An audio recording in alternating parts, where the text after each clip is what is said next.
This is my favorite lens bag.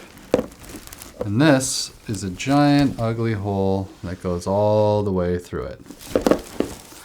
This isn't a gear review, though I do love this bag. Thank you, Think Tank.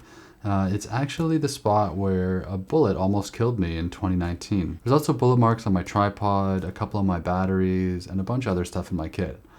I work with this stuff all the time, and I don't normally think too much about it, but for some reason today it caught my eye and really got me thinking about this last year and what it's meant to me to find a balance between filmmaking and living my life.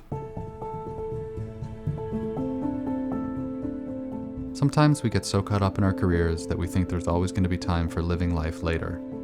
But it's only in terrible moments do we realize that that's not a guarantee. I was taking huge risks on my jobs, and they became strangely routine to the point where I didn't really think it was possible to get hurt. I knew that on paper, Mexico was the second most dangerous country on earth for journalists, but I always managed to convince myself that these were things that happened to other people, and never to me. I was somehow above it all, and I never seriously considered that I could be wrong. That all changed in a second.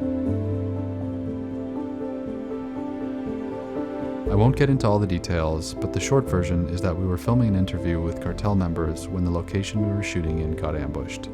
In total, there were 8 people in the room, and 3 of them got shot, one of them fatally.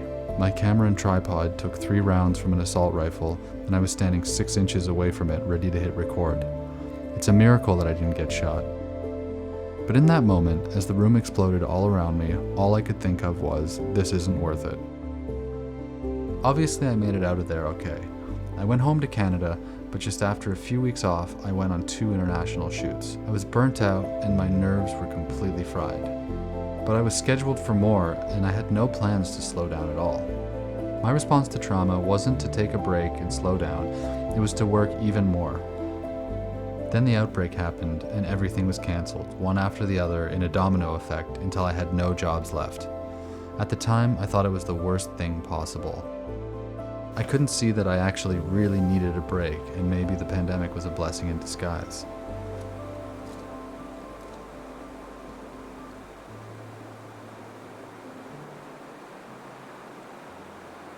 Before all this happened, I had basically just become an image-making machine, and I really wasn't enjoying it anymore. I was just doing it mechanically, getting the shots I needed and doing a pretty good job of it, but a lot of the time my mind was elsewhere.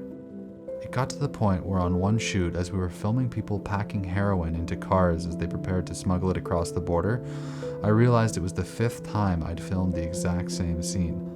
I wasn't growing as a storyteller or learning new things about the world, and that's the whole reason I got into documentaries in the first place.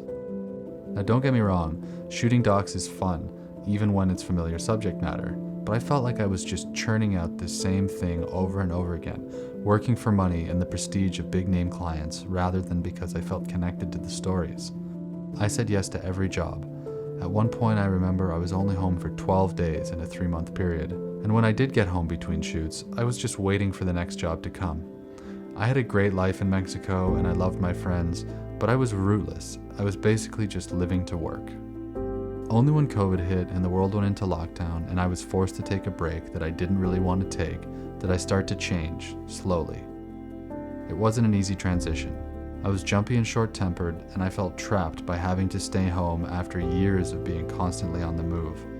I kept thinking that normal people were out to hurt me, and I was really nervous in a lot of very ordinary situations. I remember being surprised by someone coming out of a doorway late at night, and my first thought was that they were there to kill me. But as I settled into the inevitability of the situation, I started to slow down. I started to write about my experiences, and through that I began to see how my hobby had turned into an obsession and nearly cost me my life. The first few months were rough.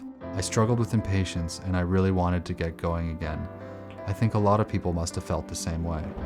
Eventually though, I got used to the new reality. Gradually, I started to find happiness in things that weren't about my career as a DP. I set down roots, I got some houseplants, and I hung pictures on the wall for the first time in 10 years. I made a real home for myself.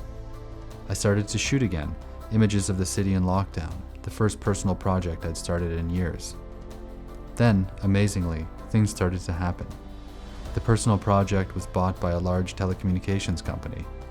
I went hiking and bike touring and reconnected with nature after a decade of living in huge cities. I was healing, slowly, but still healing. Now the pandemic seems to be winding down. It's definitely not over, but I think the worst of it is behind us. And while I would never in a million years want to go through it again, looking back, it's been an amazing year. My desire to shoot and document the world around me is back, and I can't wait to start working again. I wrote a 400-page first draft of a book. I started this YouTube channel to give me a creative outlet that isn't dependent on airports being open. So in a lot of ways, it's been a terrible year, probably one of the worst of my generation. But in many other ways, it's been amazing. I fell in love with my work again and remembered how to live for things other than my career. And if COVID hadn't come along, none of that would have happened. The point isn't that we shouldn't care about our careers. It's that we need to make time to remember what we care about in life, and we aren't always very good at setting that time aside. I'm so ready for this to be over, but at the same time, I'm grateful it happened.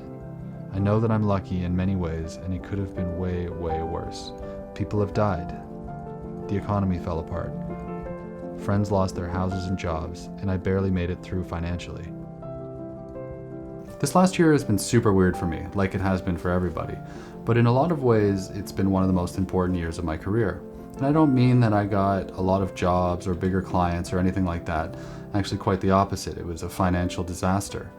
But this job almost killed me a couple of years ago, and it was only because of the pandemic that I was forced to slow down and think about what's really important to me in my life and filmmaking. Don't get me wrong, I can't wait for COVID to be over, but if the pandemic hadn't happened and I hadn't been forced to slow down, I don't know that I would have taken the time to think about what's really important to me in life. So COVID, good riddance, but from the bottom of my heart, thank you.